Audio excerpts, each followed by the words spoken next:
Hey guys, Yankee Jeff here with It's Not Your Fault. Thanks for tuning into my recovery channel.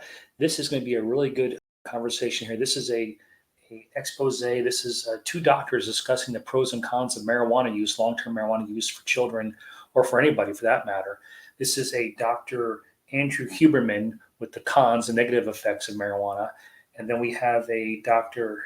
Harold Lester, if I'm pronouncing that correctly, who's going to discuss the pros of it and how it's beneficial, and he has no problem with it. So if you could like and subscribe and stay to the very end, because I have some questions to ask you guys. I think it's really going to be a good chance for us to talk about something very topical right now. Of course, is the marijuana use and the marijuana lobby in this country. So let's get into it. This is Dr. Andrew Huberman first. Cannabis is a unique instance in which nowadays we are hearing, yes, it's becoming legal in a number of areas, and we talked earlier about why that's probably a good thing in most circumstances, but that we aren't just hearing that cannabis is safe, or it's not just being implied that cannabis is safer, but many more people are talking about the positive effects of cannabis without a lot of discussion about the negative effects of cannabis. And I realize that saying this is going to upset some people out there, because I know that there are a number of people who fought very hard for the legalization process, and I want to acknowledge that. I also want to acknowledge the many known positive effects of cannabis in adults with very occasional use, provided it is delivered safely and in the safe context and setting and with legality. That is entirely distinct from the issue of whether or not cannabis is safe for the developing brain and body. Again, I'm not demonizing anybody for using cannabis, but I want to make the point very simply and very directly. It is far and away a different circumstance for the brain for an individual to be 25 years or older and using cannabis in whatever form occasionally, or maybe even frequently, than it is for a young person aged 14 to 25 to be using cannabis either by smoking or vaping or by edible or any other form on the brain and body.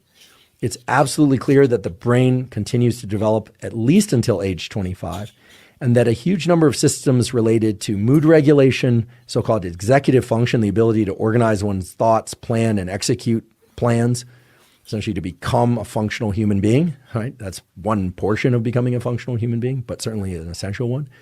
All of that relies on the fine-tuning of this neural circuitry that we've been talking about up until now. And it's abundantly clear that cannabis, and THC in particular, dramatically disrupt those processes. So if this isn't clear enough just from my statements, I'd like to point to a particular paper. This is one of the more impactful papers in this area in recent years. This is a paper published in Lancet Psychiatry in 2022. The title is Association of Cannabis Potency with Mental Ill Health and Addiction, a Systematic Review. There are a number of very important points in this very fine paper. Lancet Psychiatry is one of the premier medical journals out there, and they evaluated a huge number of studies. They actually looked at more than 4,000 studies. They selected the ones that were only the most rigorous in terms of study design and analysis and rigor of conclusions, and they looked at how early use of cannabis impacted later probability of development of psychosis and other psychiatric conditions. And the takeaways from this study are very clear. First of all, chronic cannabis use, so more than twice per week, has consistently been associated with mental health disorders. I'm pulling some phrases directly from the paper. Heavy cannabis use, meaning cannabis use more frequent than twice per week, has been associated with 4 times the risk of psychosis later in life, in particular schizophrenia and bipolar-like episodes.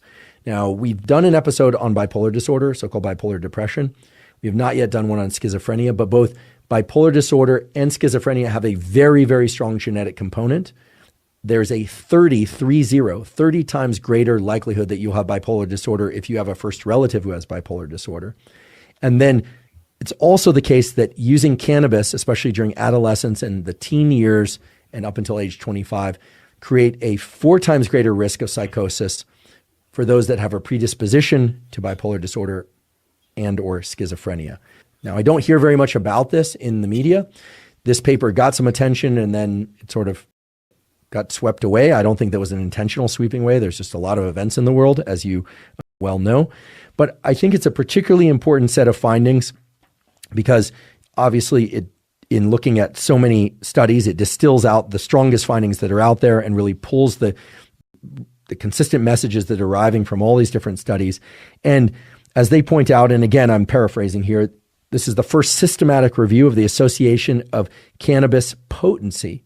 And all of the data point to a very clear conclusion, which is the more potent the THC concentration, the higher probability of developing psychosis or a major depressive episode or a major anxiety disorder later in life.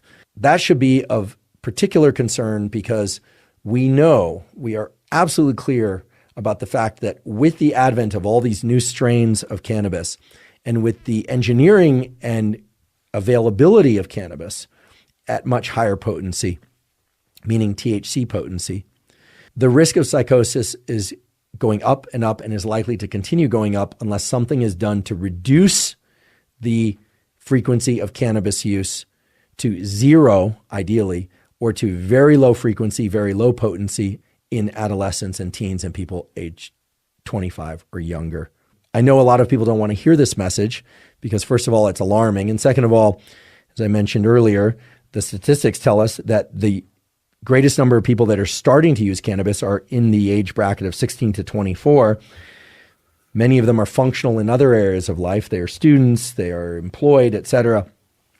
But when you couple that with the fact that the most frequent adopters of cannabis use are in this age bracket of 16 to 24, they're twice as likely to use as other individuals or to start using cannabis as are other individuals, plus the general perception out there because of the way that cannabis is discussed in the media and by sports figures and by celebrities and by politicians, et cetera, that it's not as bad as alcohol and maybe not that bad and maybe even has health benefits, then you're essentially setting up a system where young people are far more likely to adopt and continue cannabis use without realizing these serious health consequences that await them later.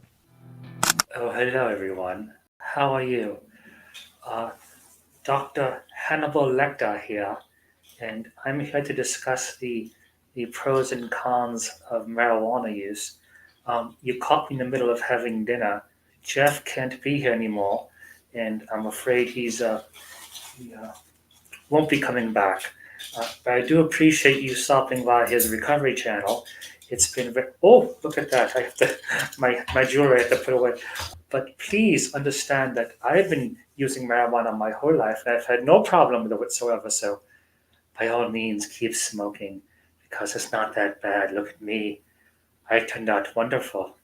So, if you would please like and subscribe to Jeff's channel, and then perhaps in the long run, more people can come and be on his show and be guests, and I can enjoy them for dinner too.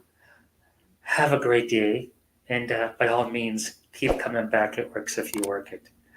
Hannibal out. Time for more second course.